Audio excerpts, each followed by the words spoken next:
Good afternoon, everyone. My name is Nischint Sanghavi. I take care of Visa's digital currency business for Asia Pacific. Great to be here at the World Crypto Forum. And as the MC discussed, we're going to talk about stablecoins in action today. So if you look at stablecoins 5 years back, they were about a $20 billion market cap, which is a reasonable number. And over the last 5 years, we have seen this grow up by about 15 times to $270 billion.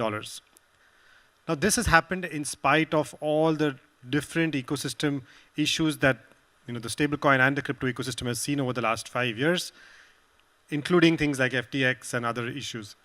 2025 was also a pivotal moment for the stablecoin ecosystem, where we've seen two key pieces of legislation with the MiCA in Europe and the Genius Act in the US. And with that, this industry is poised to take the next step in the growth, with another 15x growth from here to reach about $3.7 trillion. And this figure has come directly from the Treasury Secretary, Scott Bessent himself. And even some of the big banks are talking about figures anything from $3 to $4 trillion today. If we look at the adoption, Asia Pacific has been leading the way for this. 3 out of the top 5 global markets for stablecoin adoption are all in Asia Pacific. Singapore, Hong Kong, Japan had set some of the early regulatory standards and frameworks globally, and we are expecting to see many markets in Asia Pacific also follow suit now. 29% of all transactions for digital currencies have originated from Asia Pacific or end in Asia Pacific. So it's a big market here, and we are going to see a lot more traction in Asia Pacific. As I mentioned, we've seen a lot of regulatory clarity over the last few years, and this has happened in the last year more than in any of the previous years. We've had regulation in Singapore for many years. Hong Kong is something where we've seen regulation passed last year.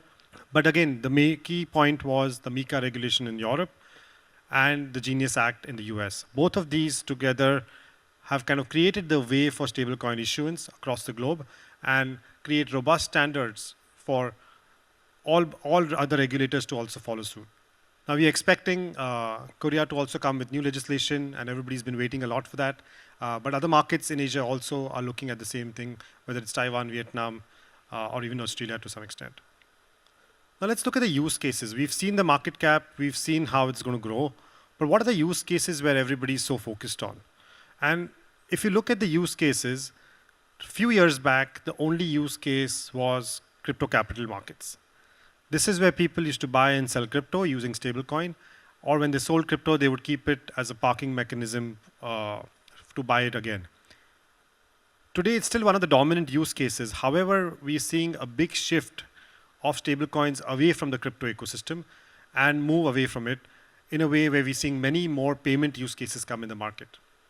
The first one is dollar as a store of value. Now, this use case has been primarily focused on the emerging or the hyperinflationary economies. Now, whether you're in Latin America or Africa, most people have seen this use case where dollar is becoming a store of value for many of the people there. So whether it's consumers or businesses, they end up using US dollar-based stablecoins to preserve their savings with hyperinflationary economies. The 3 use cases on the right are more focused, I would say, on the Asia ecosystem. The first one being P2P remittances. Now, Asia being one of the most heavy receiving markets, an export-oriented market, we are seeing a lot of this remittance flow come in the way of stablecoins. And it's expected to even become better as the consumer adoption gets better, as well as some of the user experiences get better. B2C payouts, or business-to-consumer payouts, this is where businesses are paying consumers. Now, whether it's gig workers, freelancers, influencers, payroll employees, or contractors, these are some of the use cases we are starting to see, where businesses are almost being asked to pay in US dollar-based stablecoins to some of these people. We're seeing a whole new crop of digital nomads, startup founders who live out of, whether it's Bali or Phuket or other places in Asia and are constantly moving, and thus they require a currency which can be accepted everywhere. And then, of course, lastly, B2B payments. Now, this is where we've seen companies which have nothing to do with the digital asset ecosystem, but they are adopting stablecoins primarily from an efficiency perspective. Some of these are manufacturers, exporters, even telco companies who are now taking payments in stablecoin and accepting payments in stablecoin. This is also happening through a lot of the trade routes as we are seeing many new trade opportunities open up in Latin America and Africa, and then companies are taking US dollar-based stablecoins as a payment. But again, this is just the starting point of some of the use cases we are seeing in the market. And as we see more and more local stablecoins come into the market, we will see many new use cases form up, whether it's for domestic use cases or for cross-border use cases. Now let's look at what Visa has been focused on in this ecosystem in the last few years. First one is carded transactions, or off-ramp as we call it in our language. So this is where Visa allows consumers to spend their stablecoin balances at any Visa merchant globally. Which means if I hold a Visa card and I have my stablecoin balance, I can spend at any Visa merchant, about 150 million merchants globally, on my stablecoin balance. And this has been very useful for consumers who have, again, the use cases I mentioned where you are getting paid in stablecoin either as a employee or as a gig worker. And then you can have a great off-ramp to your stablecoin without going through the hassle of converting it and then transferring it to your bank account. Within this pillar, we have also started with stablecoin settlement. And this is something we've been moving very rapidly over the last few years and moving from a pilot into real-world implementation. We're also looking at many partnerships with many of the large issuers like Circle, Paxos, which we've announced over the last few years. Again, accepting stablecoin payments in USDC, USDG, and other stablecoins as well. The second use case is on on-chain finance. Now, when we say on-chain finance, this is primarily for banks and large financial institutions who want to create their own stablecoins. They can also create their own tokenized deposits. So we provide a platform called the Visa Tokenized Asset Platform, which allows banks and financial institutions to tokenize, use it as a tokenization engine, and create their own stablecoins. We have a money movement business called Visa Direct, which is one of the leading money movement businesses for fiat across the globe. Now we are adding stablecoin functionality to it. And it's starting with two use cases currently. The first one is stablecoin payouts. This is where we accept fiat and the payout can happen in anywhere across the globe in stablecoin. And the second one is stablecoin pre-funding. This is where we accept payment in stablecoins and then pay out in multi-currencies across the globe. So this is very important for, again, supplier payments, B2B payments, cross-border payments, where one leg is in fiat. And many times, businesses do not want to deal with the complexities that come with the stablecoin market. Over time, we see there'll be a lot of abstraction of this technology, and the entire layer of the technology will get immersed in the back end. Visa has a lot of consulting and advisory services, and we also launched this as a separate service that we are now providing to all our clients. So when our clients come to us, either want to understand payments, so it could be crypto-native companies who are keen to understand payments, or it could be banks who want to get into the stablecoin ecosystem.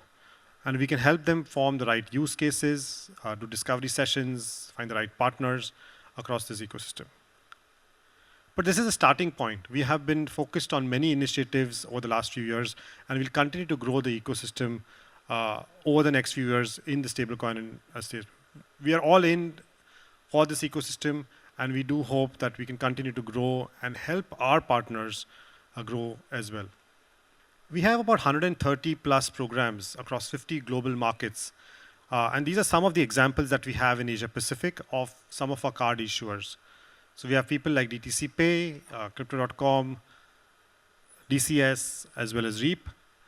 And we have a variety of different card programs. Now, whether it's a prepaid card program, a debit card, or a credit card, it could be a consumer card or a commercial card. So we have the use cases across all of these different cards. And again, as I said, this is just a subset of it. And there are different CVPs. So what the consumer sees or the business sees is also dependent on how the issuer would like to design their programs. So some of our issuers like Crypto.com have multiple programs in the market, like 6 to 7 different programs offering multiple rewards. We also have some unique capabilities like collateral crypto cards where users can deposit their crypto or stablecoin and then get a credit line against that. And that's an emerging use case we see.